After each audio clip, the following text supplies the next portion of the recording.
தாடி இல்லாத தாகூர், மீசை இல்லாத பாரதி, பட்டணத்திலே வாழ்ந்த பட்டினத்தார், கோடம்பாக்கத்தை கோலோச்சிய குணங்குடி மஸ்தான்.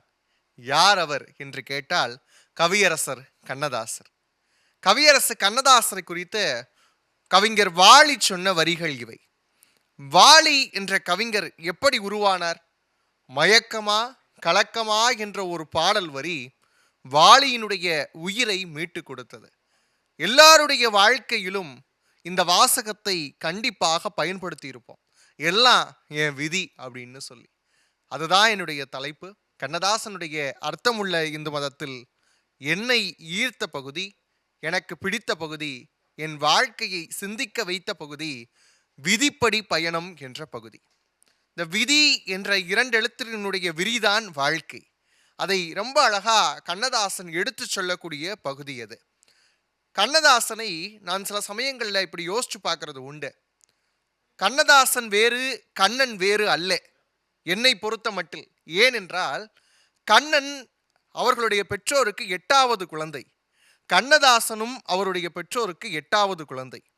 ஒருத்தி மகனாக பிறந்து ஓர் இரவில் ஒருத்தி மகனாக வளர்ந்தவன் அந்த கண்ணன். அதே போலத்தான் கண்ணதாசனும் ஒரு வீட்டிலே பிறந்து இன்னொரு வீட்டிற்கு தத்து கொடுக்கப்பட்டவர். அந்த கண்ணன் தீராத விளையாட்டு பிள்ளை, இந்த கண்ணதாசனும் தீராத விளையாட்டு பிள்ளை. அந்த கண்ணன் மகாபாரத யுத்தத்தின் போது கீதை சொன்னார், இந்த கண்ணதாசர் வாழ்வியல் பாதை சொன்னார். இந்த இடத்துல விதிப்படி பயணம் என்ற வார்த்தையை அவர் பயன்படுத்தும் போது ரொம்ப அழகாக ஒரு விஷயத்தை சொல்லி வைக்கிறார். இந்திய தத்துவ மரபுகளில் கர்மா அப்படின்ற ஒரு வார்த்தை உண்டு. கர்மா என்றால் வினை என்ற அர்த்தம். வினைக்கு செயல் என்று ஒரு அர்த்தம் உண்டு. யார் யார் என்னென்ன விஷயங்களை செஞ்சிருக்கிறாங்களோ அதனுடைய பயனை இந்த பிறவியில் அனுபவிப்பார்கள் என்ற நம்பிக்கை எல்லா சமயங்களுக்குள்ளாகவும் எல்லா மதங்களுக்குள்ளாகவும் இருந்து வந்தது. சைவ சித்தாந்தம் இதனை எப்படி அணுகுகிறது என்று பார்த்தால் பழவினை, நுகர்வினை, ஏறுவினை என்று சொல்லி வைக்கிறது. வினை அப்படின்னு சொன்னாலே அது 3ஆக பிரிக்கக்கூடியது என்றெல்லாம் சைவ சித்தாந்தம் பேசி வைக்கிறது. இதையெல்லாம் விதிப்படி பயணம் என்ற அந்த பகுதியிலே கண்ணதாசன் மிகவும் நேர்த்தியாக பதிவு செய்கிறார். இந்த விதி என்ற வார்த்தை பக்தி இலக்கியத்திலிருந்து தான் உண்டானதா என்று கேட்டால் நிச்சயமாக இல்லை. சங்க இலக்கிய காலத்திலிருந்து, சங்கம் மருவிய காலத்திலும், சங்கம் மருவி காப்பியங்கள் வந்த காலகட்டத்திலும், காப்பியங்களினுடைய நீட்சியாக அடுத்தடுத்த இலக்கியங்கள் வளர்ந்த காலகட்டத்திலும், பக்தி இலக்கிய காலகட்டத்திலும், சிற்றிலக்கிய காலகட்டத்திலும், இக்கால இலக்கியத்திலும் கூட விதி என்ற வார்த்தை இருக்கத்தான் செய்கிறது. காரணம், மனிதனுடைய வாழ்க்கை என்பதே இந்த 2 எழுத்துக்குள்ளாக அடங்கி விடுகிறது என்பதை மிகவும் நேர்த்தியாக கண்ணதாசன் பதிவு செய்கிறார். அதற்கு எவ்வளவு அழகான உதாரணங்கள் அவர் கொடுக்கிறார் என்று பார்த்தால், சில புராண கதைகள்ல சிவபெருமானும் பார்வதியும் மண்ணுலகத்திற்கு வருவதாக சில கதைகள் உண்டு. அந்த கதைகளிலும் கூட அவர்கள் விதிப்படிதான் கர்மாவை அனுபவித்தார்கள் என்று பதிவு செய்கிறார். அதற்கு அவர் பயன்படுத்தக்கூடிய வார்த்தையை பாருங்கள். ராமனையும் விதி ஆண்டது, சீதையையும் விதி ஆண்டது, காமனையும் விதி ஆண்டது, ரதியையும் விதி ஆண்டது என்று பதிவு செய்கிறார். யோசித்து பாருங்கள். நாளைக்கு உனக்கு பட்டாபிஷேகம்னு சொல்லி வைத்திருக்கக்கூடிய நிலையில் முந்தைய நாள் இரவில் ராமனுக்கு மொத்த காட்சியும் மாறி போகிறது. இலக்குவன் வசிட்டர் இடத்துல கேட்கக்கூடிய ஒரு கேள்வியாக அவனுடைய கோபத்தின் போது வசிட்டர் இவ்வாறு பதிவு செய்வார்.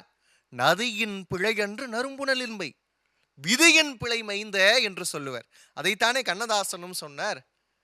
நதி வெள்ளம் காய்ந்து விட்டால் நதி செய்த குற்றம் அன்று விதி செய்த குற்றமடின்னு பதிவு செஞ்சிருப்பார். இந்த விதியை சொல்லும் போது ராமனையும் சீதையையும் காமனையும் ரதியையும் சொல்லிவிட்டு பின்னால் அப்படியே வரலாற்றுக்குள்ளாகவும் வருகிறார். கோவலனுடைய மையல் அவனுடைய விதியாக அமைந்தது. கண்ணகியினுடைய விதி மதுரையிலே இருந்தது. பாண்டியனுடைய விதி ஒற்றை கால் சிலம்பில் இருந்தது. நெப்போலியனுடைய விதி அவனுடைய பேராசையில் இருந்தது. ஜூலியர் சீசரின் விதி அவனோட நண்பனிடத்திலே இருந்தது. காந்திஜியினுடைய விதி கோட்சேவின் கைத்துப்பாக்கியில் இருந்தது என்று பதிவு செய்கிறார். எளிய உதாரணங்கள் தான். வரலாறுகளை எல்லாம் ஒரே சாளரமாக்கி விதியின் வல்லமையை இங்கு பதிவு செய்கிறார். யோசித்து பாருங்கள். ஜூலியர் சீசரிலே ஒரு இடம் ரொம்ப அழகாக இருக்கும். ஜூலியர் சீசர் தன்னுடைய நாட்டு மக்களுக்காக பிற நாட்டு செல்வங்களை எல்லாம் ரோமாபுரியில் குவித்தவன். அப்படி குவித்து கொண்டிருக்கக்கூடிய நேரத்திலே புரூட்டஸ் வருகிறான். வந்து சீசர் இடத்திலே பேசுகிறான். நான் நீ இருவரும் ஒரே பள்ளிக்கூடத்தில் தான் படித்தோம், இருவரும் நண்பர்கள் தான், இல்லை என்று மறுக்கவில்லை.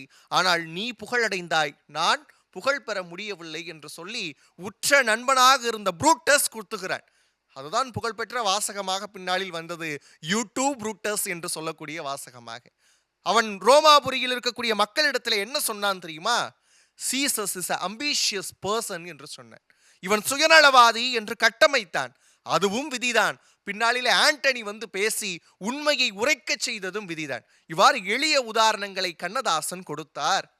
இந்த விதி என்று சொன்ன இடத்திலேயே அடுத்து வரக்கூடிய வார்த்தை மதி என்ற வார்த்தை பின்னப்பட்டே வந்துவிடும். விதி என்று சொன்னால் மதியும் இருந்துதானே ஆகும். விதியை மதியால் வெல்லலாமே என்று நீங்கள் கேட்கலாம். அதற்கு தெளிவான ஒரு விளக்கத்தை கண்ணதாசன் இந்த பகுதியிலே வைக்கிறார். விதி என்பது வித்தாக இருந்தால் அதனுடைய கிளையாகத்தான் மதி என்பது இருக்கும் என்று பதிவு செய்கிறார்.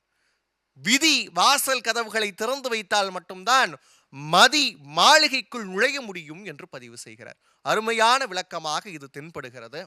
ஆத்திகம் பேசக்கூடிய அடியவர்கள் இதனை ஏற்றுக்கொள்வீர்கள்.